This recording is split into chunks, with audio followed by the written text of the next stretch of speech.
the first and second white belt one-steps function off of what is called an outside wrist block. We call it that because it will move from the inside of our body toward the outside of our body, and we're going to make contact with the outside of our wrist bone.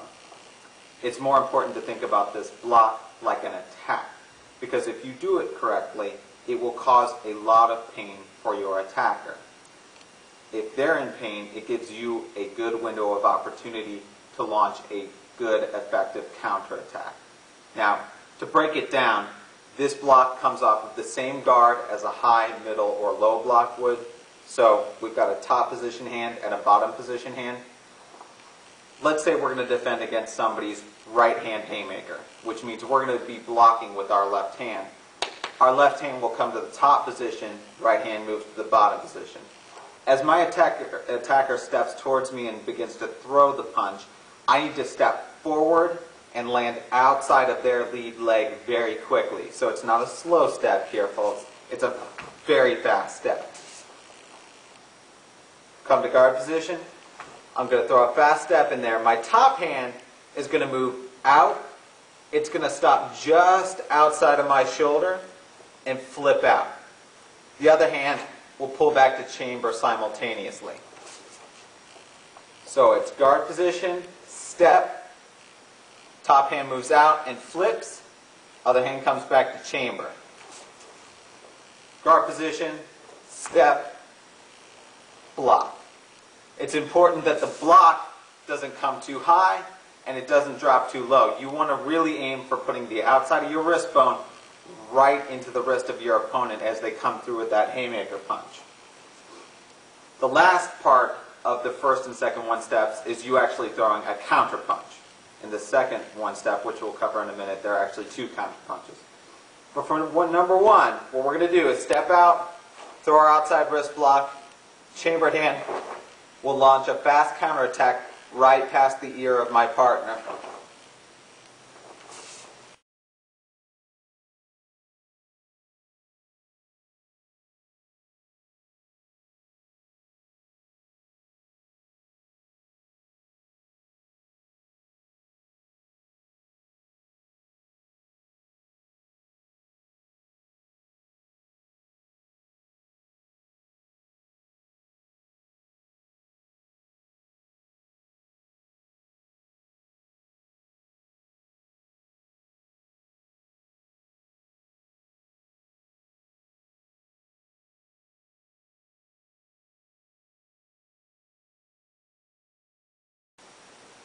Moving on to the second one-step at white belt, really the only difference is we will add a second counter punch.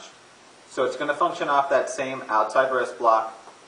Say we're going to block against somebody's right hand haymaker. We step out, throw our block.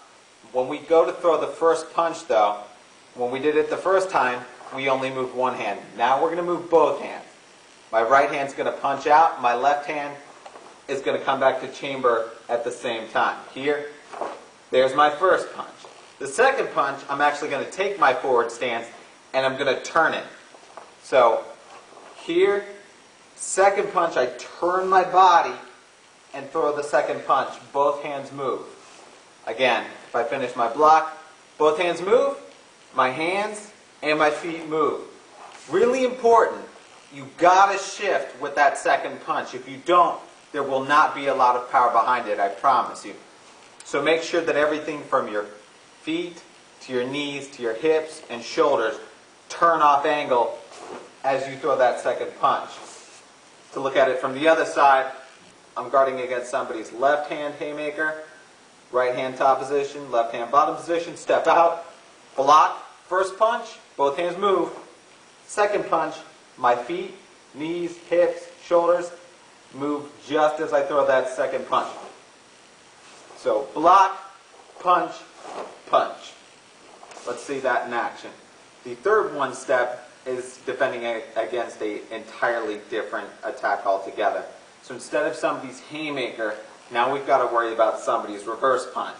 I'm going to throw a much different kind of block. I'm going to address it in a much different way.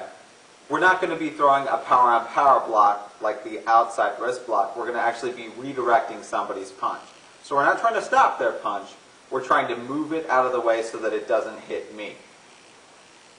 Now, we'll break this down from the step, the block, and the counterattack.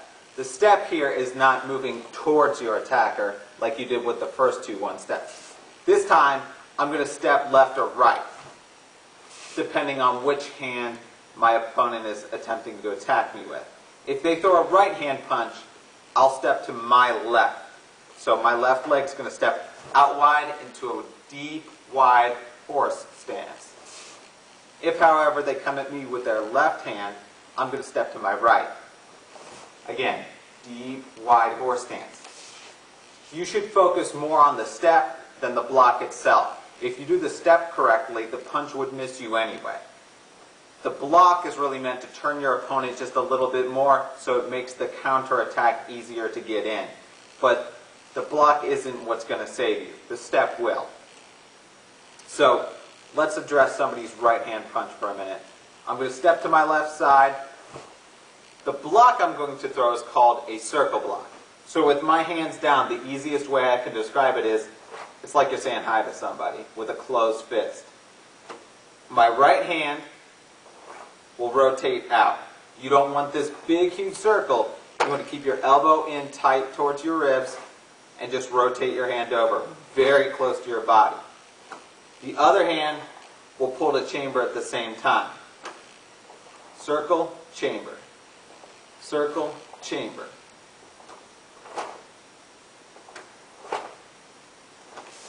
If somebody was throwing a left hand punch towards me, I'm going to step to the right and block with the left. The counterattack here will be your own reverse punch. So if somebody is attacking me with the right hand, again, we'll step to the left, block with the right. Now I've got one hand sitting right here in chamber ready to throw that counterattack. What I'm looking for, if my opponent's relatively my size, then I would throw the punch towards the head. If they were a little bit taller than me, then I would look to throw the counterattack towards their rib cage. Let's see that in action.